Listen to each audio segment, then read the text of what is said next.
This summer, Major League Baseball was rocked by a cheating scandal that many say was years in the making. Major League Baseball says too many pitchers today are doctoring the ball. Everybody in the sport has known for decades that there has been a use of foreign substances. This is baseball's dirty little secret. The rule's always been in place. The rule's been in place since 1934. You can't apply foreign substances on the baseball. Now, a new generation of scientifically optimized substances has brought the sport to a crisis point. So, why does this sticky stuff actually make pitches harder to hit? And what does it mean for the future of baseball?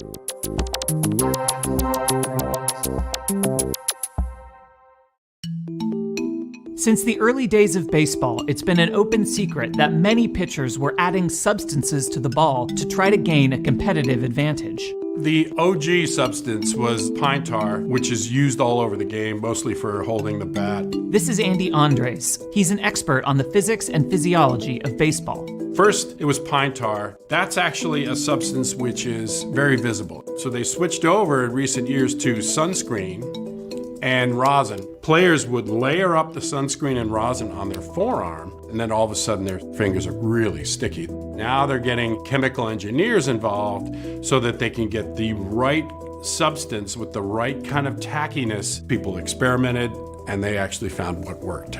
One of the new substances that's been making headlines is spider tack, which was invented to help athletes in strength competitions lift Atlas stones. They're using things that can literally hold bricks to your hand. This might seem counterintuitive to some people. Why would I want to make the ball stick to my finger if I'm trying to throw it? Not surprisingly, the answer lies in physics. It's really about friction, right? A good analogy is trying to spin open a jar. Okay, when we have a stuck jar lid, if you had wet, slick fingers, you really couldn't spin it open with your fingers. But imagine if your fingers were covered in a sticky substance, you could actually get more friction on that lid and potentially open it. With more friction comes more spin, or revolutions per minute, of the ball through the air.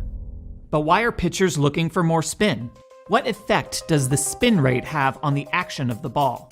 To answer that question, we have to look at the different forces that act on a baseball that's spinning through the air.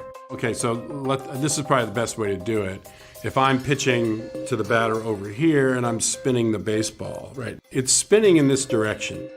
As the ball moves through the air, it's going to displace the air molecules around it. The spinning motion causes the air molecules on the top and the bottom of the ball to be displaced at different rates. You can imagine the air molecules on the top of the ball zipping across quickly as they move in the same direction the ball is spinning, while the molecules on the bottom of the ball move more slowly because they're moving against the direction of the spin.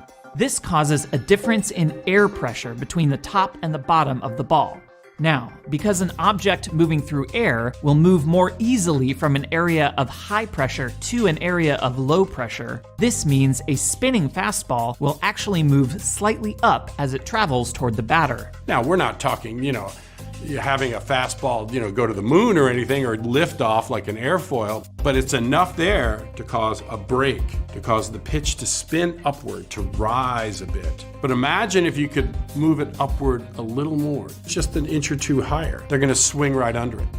The same goes for the curveball, slider, any ball that uses spin to create movement in space. That movement, or break, will be accentuated by the increased spin the pitcher is getting by using the sticky substance on the ball, making the pitch that much harder to hit. A lot of people point to what they call a hitting crisis. In baseball, nearly a quarter of all batters have struck out. Batting averages are down, strikeouts are up, and suspicions are high. In 2015, a system called StatCast started gathering data on every aspect of every pitch, from arm strength to launch angle to, of course, spin rate. Starting in 2019, people noticed that spin rate was increasing dramatically across the league. Suddenly, the game of baseball was being dominated by pitchers. Everyone was happy with the way it was until the competitive advantage swung towards the pitchers too much. There was enough of an outcry that in May of 2021, Major League Baseball announced new enforcement rules, stating that pitchers would be checked for foreign substances during the game. Well, today is the official start of Major League Baseball's crackdown on the sticky stuff. and the sticky stuff police was out in full force today. Their first suspect, Jacob deGrom. Jacob deGrom was the first one stopped leaving the field by the umpires, and they inspected his hat, they inspected his glove, they inspected his belt buckle. They found nothing, as far as I can know, and he kept pitching. Since the new enforcement rules were put in place, spin rates have been observed to drop just as dramatically as they had risen back in 2019. It's definitely become a pitcher's game, and what they're trying to do is tilt it back towards the batters a bit, trying to balance this out. As technology evolves, the 118-year-old Major League Baseball seems to be doing their best to evolve with it.